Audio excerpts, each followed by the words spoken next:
Каппадокия – один из самых популярных регионов Турции. В 2023 году ее посетило почти 5 миллионов человек. Это даже больше, чем в Анталии. Сотни воздушных шаров на рассвете, подземные города, красивые долины, атмосферные отели. Каппадокия – магнит для туристов. Всем привет! Я приехала в Каппадокию. Это одно из самых красивых мест в Турции, в котором стремятся побывать туристы со всего мира. В этом видео мы с вами будем летать на воздушном шаре, посмотрим красивые долины, скалы, а еще я покажу вам атмосферный отель, в котором остановилась. Будет очень красиво! Ставьте лайк, если вы всегда мечтали побывать в Каппадокии. И давайте посмотрим, чем же она так привлекает туристов.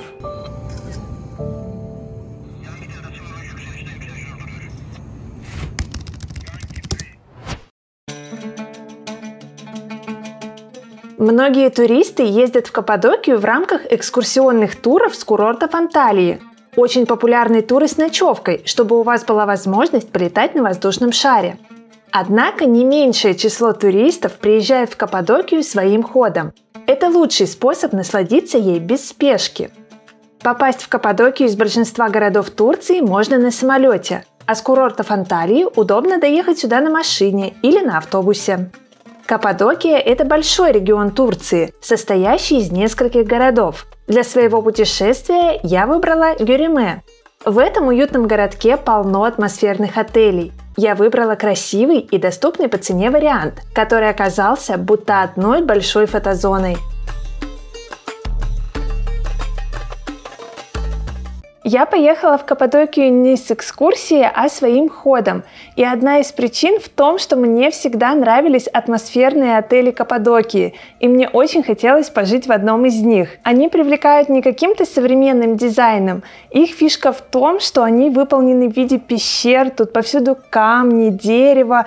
Это все ассоциируется с Каппадокией. И, конечно, пожить в таком номере, в таком отеле очень интересно. Для себя я выбрала отель Ada Cave Suites. У него очень удачное расположение. Это такой относительно небольшой отель, очень уютный, очень атмосферный. Тут два типа номеров. Одни называются Caves, то есть пещеры, и они действительно выполнены в таком стиле, будто вы живете именно в пещере, только в современной и очень удобной. А вторая категория номеров называется Stone, то есть камень. И тут действительно повсюду камни. Именно такой номер и выбрала я. Тут есть камин, деревянная мебель такая под старину. Все сделано очень красиво, с большим вниманием к деталям. Сам номер удобный, комфортный. Тут есть большая кровать, телевизор, кондиционер, чайник и все необходимые мелочи. А еще в номере очень чисто. По утрам тут предлагают завтраки в формате шведского стола. На заказ жарят яйца,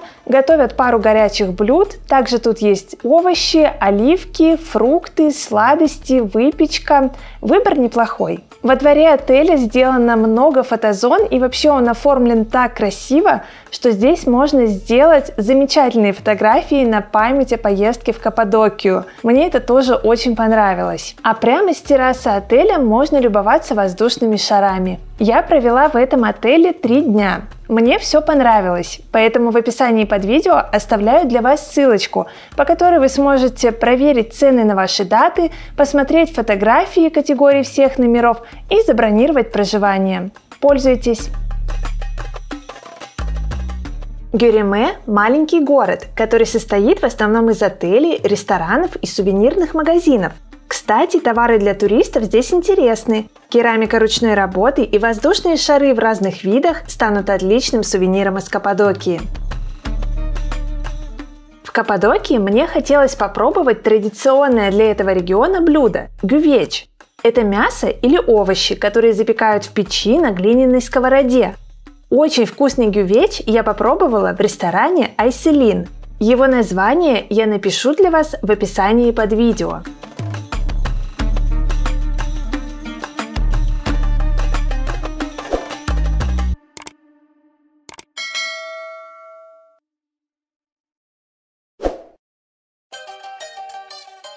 Исторические районы Каппадокии находятся под охраной ЮНЕСКО. Конечно, их стоит увидеть. Я решила сделать это не самостоятельно, а с экскурсией. На мой взгляд, в интернете невозможно найти того, что может рассказать человек, живущий в этих местах. Я забронировала экскурсию через российский сервис Tripster. Чаще всего туристам предлагают так называемый красный и зеленый маршрут. Я выбрала тур по Северной Каппадокии в мини-группе. Осмотреть Южную Каппадокию я планирую во время следующей поездки в Гюреме. Ссылочку на проверенный тур оставляю в описании под видео. Экскурсия по Каппадокии началась с посещения города-крепости Учхисар. По сей день здесь сохранились дома, высеченные прямо в скале.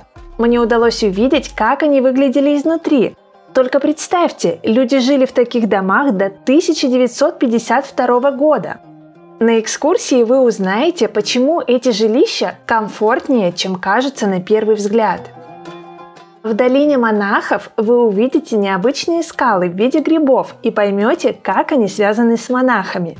А еще узнаете, что Каппадокия всегда славилась виноградом и является одним из лучших винных регионов Турции. Еще одно интересное место рядом с Гюреме – музей под открытым небом Зильве. Раньше здесь располагалось поселение, состоящее из жилых домов, храмов и голубятин. Почему люди не строили обычные дома, а выдалбливали себе жилища в скалах? Дело в том, что мягкий туф, из которого они состоят, хорошо поддается обработке.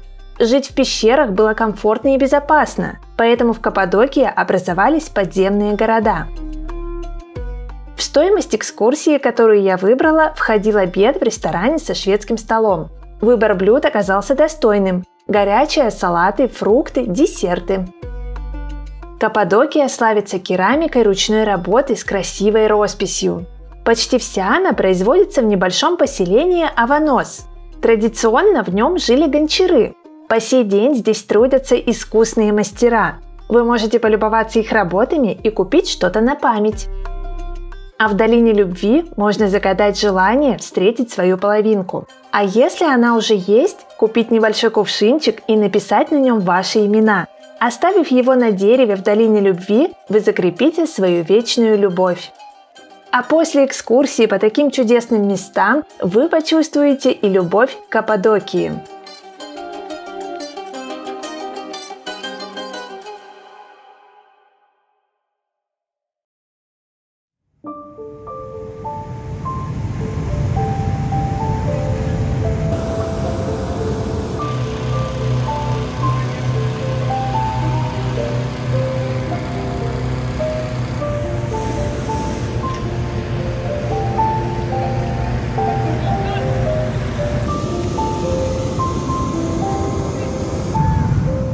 Полет на воздушном шаре – это то, ради чего туристы со всего мира съезжаются в Каппадокию. То, ради чего готовы подняться в 4 часа утра даже те, кто обычно спит до обеда.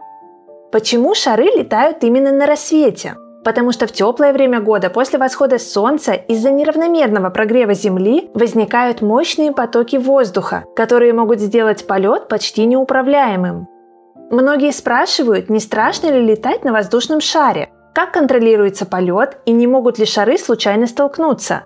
Поверьте, когда воздушный шар поднимется в воздух и вы окажетесь над чудесными долинами Каппадокии, вы будете испытывать только бесконечный восторг, никакого страха.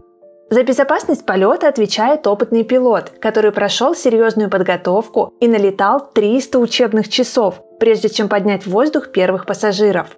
Главное управление гражданской авиации Турции ежедневно проверяет силу воздушных потоков и не разрешает полеты, если погодные условия не идеальны. Сколько шаров одновременно находится в воздухе? Если верить источникам, в Гюреме 150, а по всей Каппадокии 800. Когда лучше бронировать полет? По приезду или заранее? На мой взгляд, лучше заранее, так как это самое популярное развлечение в Каппадокии. Мест иногда не хватает, особенно в теплое время года. В описании под видео я оставлю для вас ссылочку, по которой я сама бронировала полет. Там же есть календарь цен. Кстати, они постоянно меняются и привязаны к сезону. За воздушными шарами стоит понаблюдать не только во время полета, но и со смотровых площадок. Для этого есть специальные места, куда съезжаются туристы, а также террасы во многих отелях Гюрюме. Порой шары подлетают так близко, что вы можете видеть восторженные лица людей в корзине. Напомню, что в описании под видео я оставила для вас много полезного. Обязательно туда загляните. Я очень рада, что побывала в Каппадокии. Ставьте лайк, чтобы и ваша мечта сбылась. Подписывайтесь на мой канал, впереди еще много интересных выпусков из Турции и не только.